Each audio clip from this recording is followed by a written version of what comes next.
The pillars of salah, its obligatory aspects and sunnahs. The scholars of fiqh divided the acts of the prayer into pillars, obligatory acts and sunnahs or recommended acts.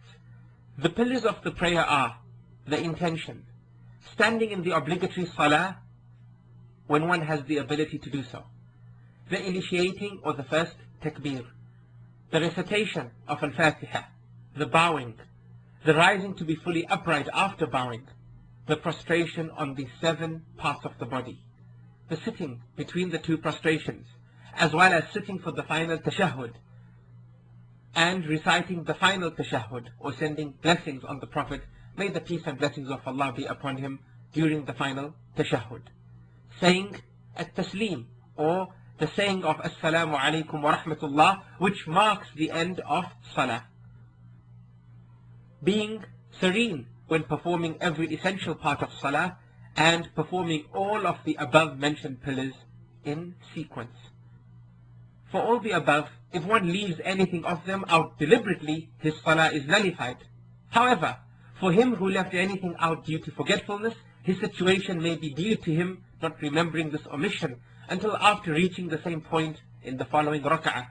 At this point, he will let the current rak'ah take the place of the former one in which he omitted a pillar.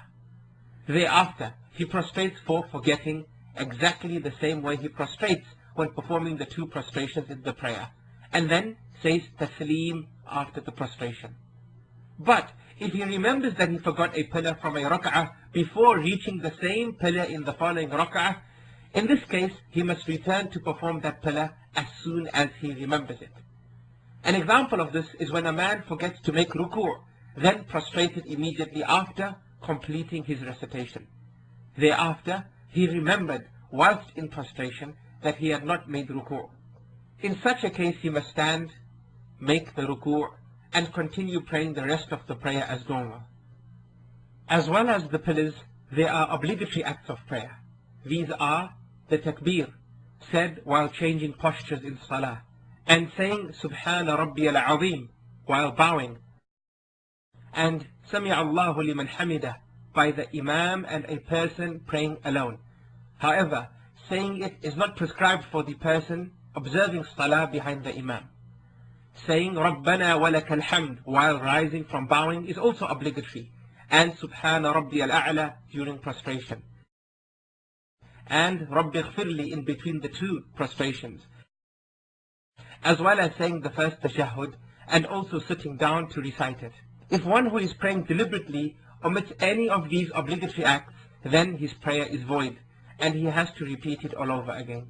But if he omitted any of them due to forgetfulness, his prayer is still correct, and he has to make up for his forgetfulness by performing the prostration of forgetfulness. Everything mentioned in the manner of salah, apart from the conditions of salah and its pillars and compulsory parts, are all considered as recommended acts.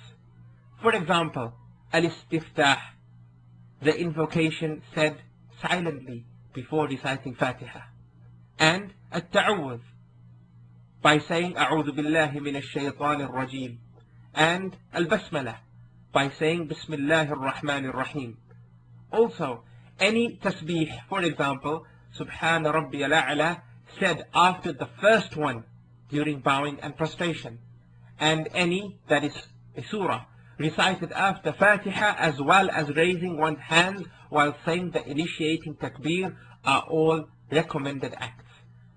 Placing the right hand over the left while standing before and after bowing and casting one's gaze towards the point of prostration are also sunnah, as is keeping the arms away from the stomach and one's sides during prostration. There are also other types of sunnah, and for all of them, the omission does not affect the validity of salah and does not make prostration due to forgetfulness mandatory when any of them is left out. If one who prayed has doubt with regards to his prayer after the completion of the salah, then this form of doubt should not be given consideration. But if he has doubt during the salah, then he acts on what he feels is more likely, then prostrates due to forgetting after making the final salam. The basis for this is what the Prophet, may the peace and blessings of Allah be upon him, stipulated in his statement, when any of you is in doubt regarding his salah, he should try as much as possible to choose the most correct and then proceed in his salah. Thereafter he says at-taslim. Finally, after saying at-taslim, he should prostrate twice. But if none of the two opinions are weightier than the other in his opinion, then he chooses the least of the two options and completes his salah from there on. Thereafter he prostrates for forgetting before saying the taslim. For example, a man praying Zuhr prayer has doubts concerning a rak'ah, whether it was the second or third, but not one of the two was more likely in his view. In this case, he chooses the least of the two options. So, considering it the second rak'ah, he completes his salah and thereafter prostrates for forgetting, making at-taslim. The proof of this is in the statement of the Prophet, may the peace and blessings of Allah be upon him. When any of you have a doubt in his salah and does not know how many he has prayed, whether 3 or 4, he should cast aside his doubt and complete his salah based on what he is sure about. Then he prostrates twice before saying the final salam. A person observing salah may add an extra bowing or prostration, etc. in his salah. So if he remembers while making the addition, it is compulsory for him to stop making the addition and complete his salah normally. But if the person remembers after completing the addition, he completes his salah without being concerned about anything. In both cases, he should prostrate for forgetting after saying the final salam. The proof of this is based on the hadith of Ibn Mas'ud, may Allah be pleased with him, who said, indeed the Prophet, may the peace and blessings of Allah be upon him, once observed 5 rak'ah for Dhuhr. Someone said, has the number of salah been increased? The Prophet inquired, what do you mean? He, the questioner, said, you observed 5 rak'ahs. Upon that the Prophet, peace and blessings be upon him, prostrated twice after he had said the final salam. If the person observing salah says the final salam before completing the prayer and does not remember until after a long time, he is to re-offer the entire salah.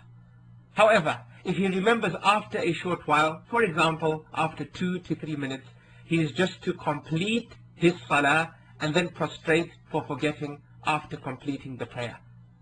It is mandatory for the person praying behind an imam to follow him in his prostration for forgetting, even if he joined him after the cause for forgetting. And if the person observing salah has to observe 2 types of prostration, while one is to be observed before making the salam and the other after the final salam, he only observes the one before making the final salam.